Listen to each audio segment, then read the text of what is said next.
Welcome back to the Ford Tech Garage. My name is Chris, and today we're going to continue on with the Jeep, and we'll be restoring the headlights. This should be a lot easier than the tail lights.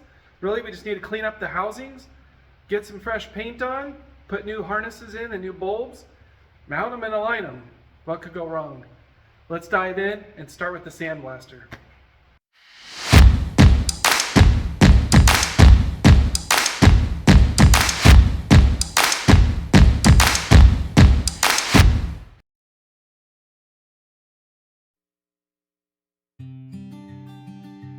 These headlights were especially cool in seeing the paint come off, because you could really see the layers of the civilian red, white, then the navy gray, and finally the original olive drab that they were painted, and finally that red primer.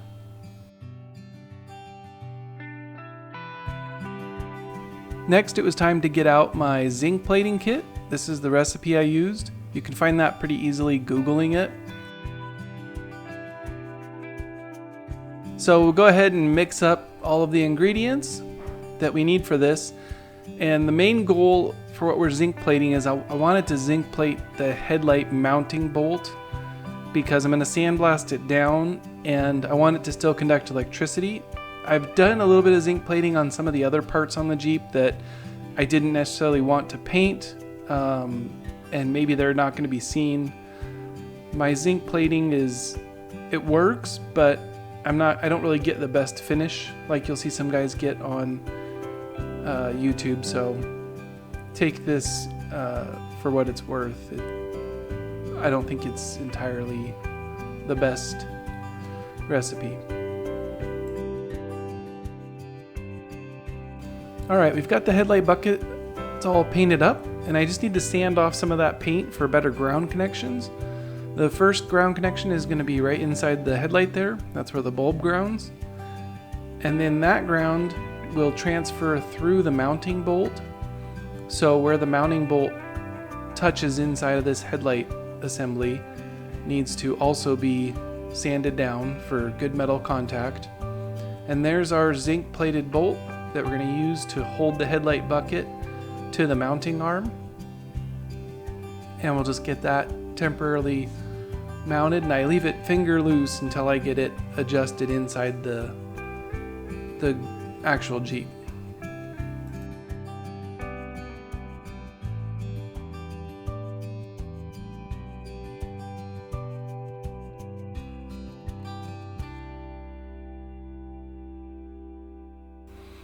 Okay, now that's looking good, and you can see how that articulates to make your headlight adjustment.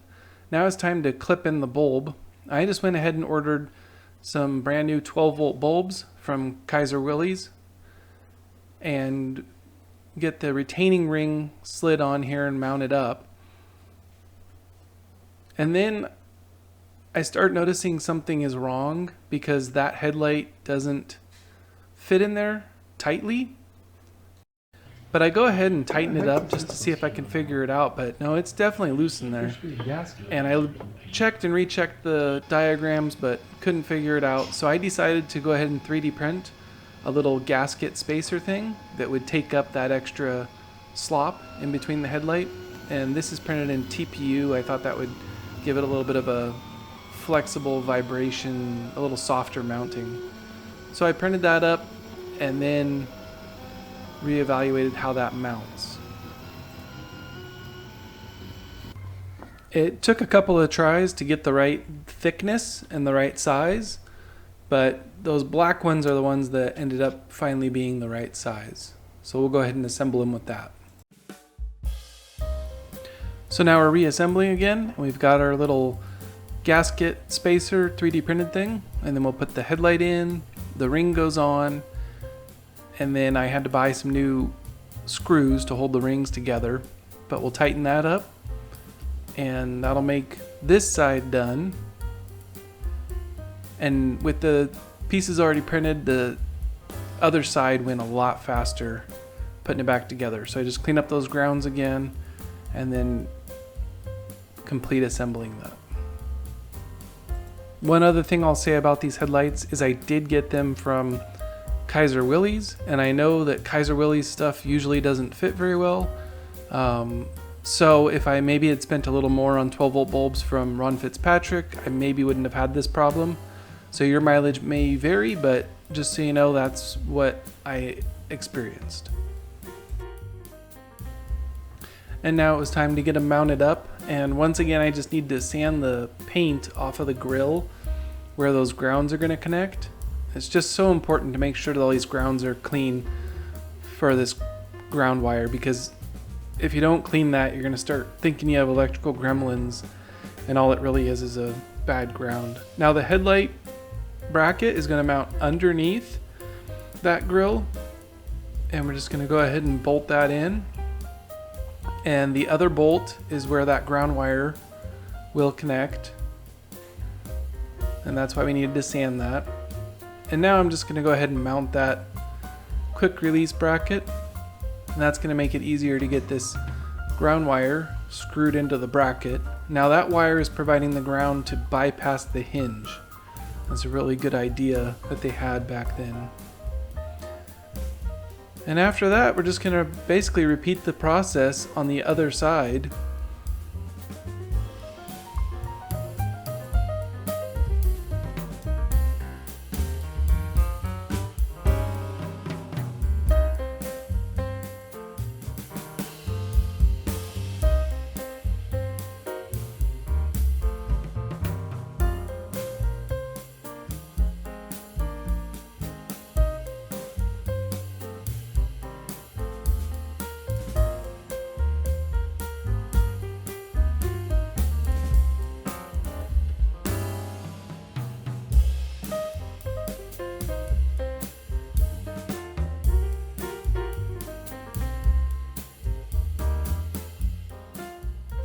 Now here's where the wires start getting a little unruly, because you're trying to put together 3 wires on one little terminal, and it really fought me. I had a heck of a time getting that to mount up.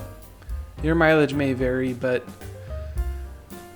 I ended up getting it all mounted up, and it looks really good.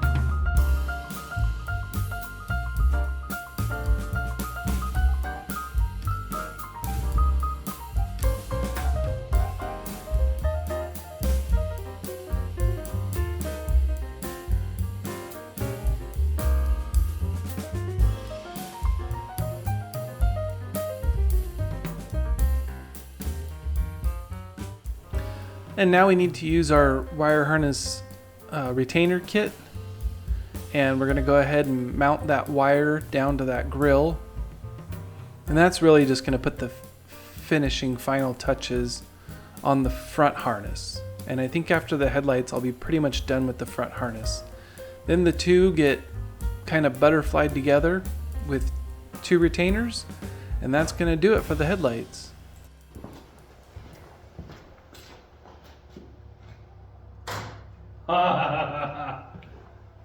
Yes, they work. All right, high beams, low beams.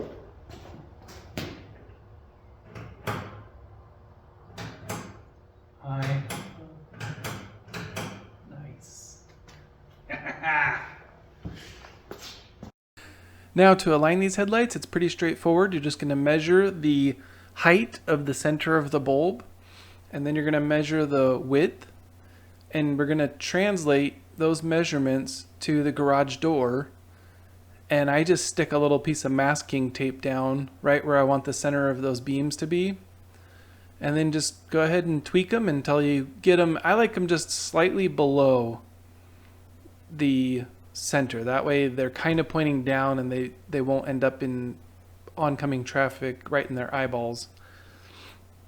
And then we'll tighten up that mounting nut that we zinc plated before, and that's it for the headlights adjustment. Pretty straightforward, guys. And we'll just do a quick test of that high-low beam switch and see where our pattern ends up.